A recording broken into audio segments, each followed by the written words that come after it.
जो आपके सामने प्रस्तुत है मोस्ट इम्पोर्टेंट क्लास 10th में चैप्टर 10 मोस्ट इम्पोर्टेंट थ्योरम 10.2 जो कि 2019, 20, 21 और 23 में आ चुकी है और 25 में आने की बहुत ज़्यादा संभावना है। सिद्ध कीजिए कि वृत्त के, तो सबसे पहले इसने बोला है वृत्त, तो हमने बना लिया वृत्त, ठीक है। बाह्य बिंदु से तो हमने एक बाहर बिंदु बना लिया जिसका नाम दे दिया P। खींची गई स्पर्श रेखाएं, है ना, बोला खींची गई स्पर्श रेखाएं, तो हमने स्पर्श रेखा खींच दी, एक यहाँ पर और दूसरी यहाँ पर। इसका नाम दे दिया हमने A, इसका नाम दे दिया B। लंबाइयाँ बराबर होती है, सिद्ध ये करना है कि ये दोनों क्या होनी चाहिए, बराबर। तो यहाँ पे लिखा ना सिद्ध करना है, क्या सिद्ध करना है, तो हमें PA बराबर PB सिद्ध करना है क्योंकि ये स्पर्श रेखाओं की लंबाई है, समान है, सिद्ध करना है।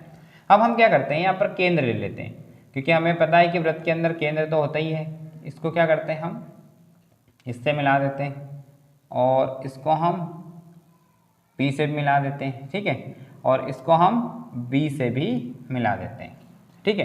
क्या दिया है, तो दिया है O केंद्र के वृत्त में PA व PB क्या है, स्पर्श रेखाएं हैं।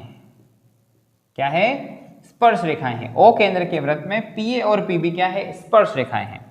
अब सिद्ध क्या करना है, PA बराबर PB, क्योंकि बोल रहा है कि सिद्ध कीजिए कि बाह्य बिंदु से खींची गई स्पर्श रेखाओं की लंबाइयां क्या होती है, बराबर होती है स्पर्श रेखाओं की लंबाइयां। आप बोल रहे कि स्पर्श रेखा कौन है, PA और PB है, तो PA बराबर क्या लाना है, PB। अब हम रचना क्या करते हैं, तो रचना हमने क्या की, जो डैश डैश डैश किया वो, तो हमने क्या किया, O को A, B व P से मिलाया। हमने क्या कर दिया, इस O को A, B और P से मिलाया, ठीक है।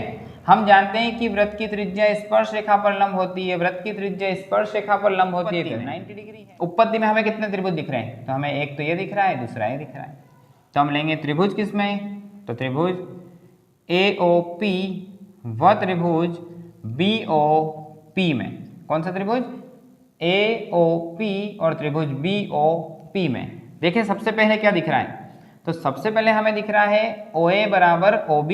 क्या दिख रहा है, OA बराबर OB, क्योंकि एक ही वृत्त की त्रिज्याएं हैं, सबसे बराबर दिख रहा है। पहले हमें OA बराबर OB, क्या है ये, एक ही वृत्त की त्रिज्याएं हैं, एक ही वृत्त की त्रिज्याएं, तो एक ही वृत्त की त्रिज्याएं समान होती है। दूसरा हम क्या करते हैं, इस एंगल को 1 दे देते हैं, इसको 2 दे देते हैं ना, तो हमें लिख देते हैं कि एंगल 1 इक्वल टू एंगल 2। प्रत्येक क्या है, तो प्रत्येक ये है 90 डिग्री, क्या है, प्रत्येक 90 डिग्री है। फिर तीसरा क्या दिख रहा है हमें, तो हमें दिख रहा है इस त्रिभुज के अंदर भी OP और इस वाले त्रिभुज के अंदर भी OP, तो ये है OP बराबर OP। ये कौन सी भुजा है, तो इसको बोल देंगे हम उभयनिष्ठ भुजा है। क्या है ये, उभयनिष्ठ भुजा है। तब 3 कंडीशन हो गई, साइड एंगल साइड, तो त्रिभुज क्या हो गए, सर्वांग सम। तो त्रिभुज देखो AOP किसके सर्वांग सम है, त्रिभुज, क्योंकि देखो यहाँ साइड हो गया, एक एंगल और साइड, मतलब 2 साइड और एक एंगल समान होने पर त्रिभुज क्या हो जाते हैं, सर्वांग सम।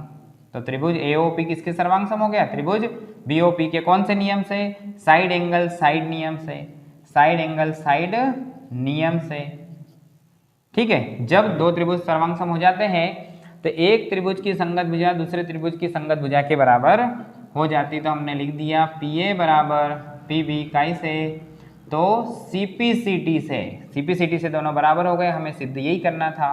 हैंस प्रूव्ड, ये